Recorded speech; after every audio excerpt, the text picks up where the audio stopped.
Баршаңызға қайырлы күн, каналыма қош келдіңіз. Бүгін сіздерге құлпынайдың зияны және пайдасы туралы айтатын боламын. Видеоны соңына дейін қарап, менің каналыма тіркеліп алыңыз.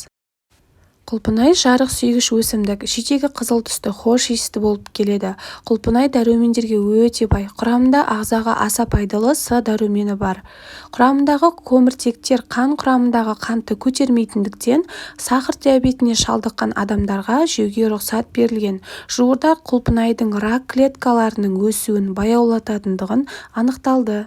Құлпынайдың пайдалары: дәрумен жетіспеушілігіне өте пайдалы, тамырдың бітелуін алдын алады және де холестеринді түсіреді, ағзаны тазартып, зәрді және терді айдайды. Құрамындағы антиоксиданттар қартаю процесін тежейді, иммунитетті күшейтіп, қан аздыққа көмектеседі. Микробқа қарсы қасиеті жоғары болғандықтан асқазан ауруы бар адамдарға аса пайдалы. Жүрек қан тамырларының жүйесін қорғайды, қанды тазартады, денеден улы заттарды шығарады, тіс еттерін қуаттандырады, ауыздың иісін кетіреді. Қан қысымын түсіреді, дене қызуын басады, ревматизм, бүйрек ауруларына пайдалы. Ғалымдардың айтуы бойынша, құлпынайдың жеу нормасы күніге 500 граммнан аспау қажет.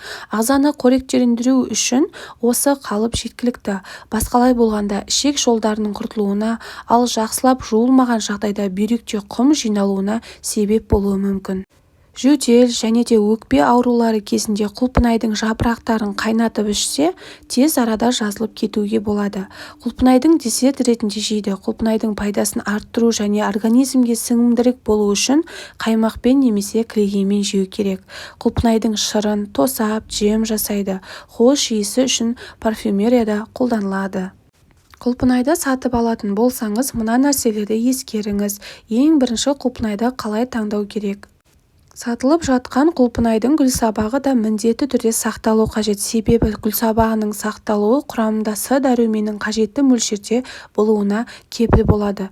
Өте үлкен құлпынай жидектеріне қарағанда орташа және ұсақ жидектерінде дәрумендер көп болады. Құлпынайдың беткі қабатында түрлі дақтар болмауы қажет. Бұл құлпынайдың өсіргенде химиялық заттар қолданылғандығын көрсетеді. Құлпынайдың ашық қызыл немесе қаны қызыл түрлерін кездестіруге болады.